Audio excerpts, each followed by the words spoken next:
का दरख्त, पीपल का दरख्त और शहद की मक्खियाँ। एक दफा का जिक्र है कि एक जंगल में आम और पीपल का दरख्त था। आम का दरख्त अपने फलों की तरह रहमदिल था, जबकि पीपल का दरख्त फितरत के लिहाज से बहुत बेरहम था। एक दिन शहद की मक्खियों की मालिका अपनी साथी शहद की मक्खियों के साथ इस जंगल में पहुंची। वो पीपल के दरख्त की कसाफत देखकर हैरान रह गई। इसने अपने घोंसले के लिए पीपल के दरख्त का इंतखाब किया। इसने पीपल के दरख्त से कहा, हम इस जंगल में नए हैं, बड़ा करम हमें अपनी एक शाख को पनाहगाह के तौर पर इस्तेमाल करने की इजाजत देकर हमारी मदद करें। लेकिन पीपल के दरख्त ने कहा, मैं नहीं चाहता कि कोई मुझ पर पनाह ले। तुम अपना घोंसला कहीं और बनाने के लिए आजाद हो। मैं तुम्हें यहाँ रहने नहीं दूंगा।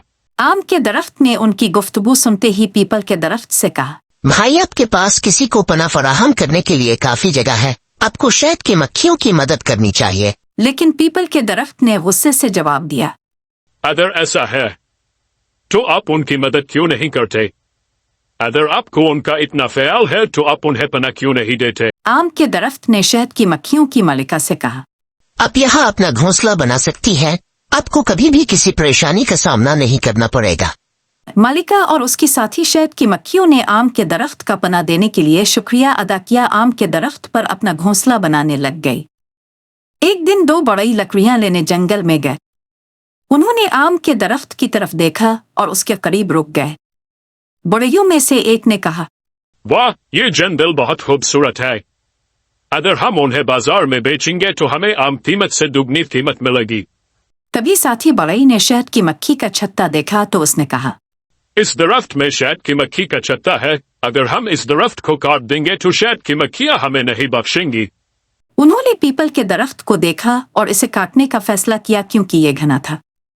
चुनांचे बुढ़ियों ने दरख्त काटना शुरू कर दिया। दर्द से पीपल का दरख्त रोने लगा।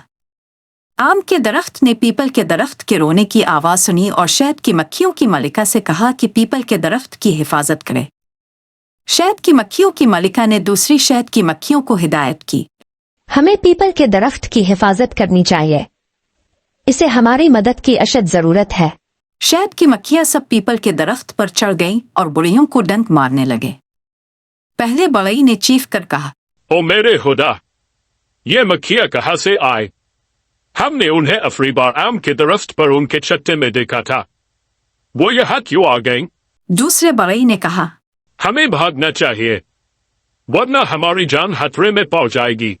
दोनों बड़ई मक्खियों से खुद को बचाने के लिए तेजी से भागे, जिसके नतीजे में पीपल का दरख्त कटने से बच गया। पीपल का दरख्त अब बेहद शर्मिंदा था कि इसने शहद की मक्खियों से अपनी गलती पर मुआफी मांगी और अपनी जान बचाने पर शहद की मक्खियों का शुक्रिया अदा किया। इस पर उन्होंने पीपल के दरख्त से कहा कि वो आम के दरख्त का शुक्रिया अदा करे, जिसने उनसे पीपल के दरख्त को बचाने के लिए कहा। ये सुनकर पीपल के दरख्त ने आम के दरख्त से वादा किया कि वो आइंदा कभी किसी के साथ बदतमीजी नहीं करेगा और हमेशा दूसरों के साथ मेहरबान रहेगा। इस कहानी से हमने ये सीखा है कि हमें कभी भी खुद पर फख्र नहीं करना चाहिए और हमेशा दूसरों के लिए मेहरबान और मददगार होना चाहिए।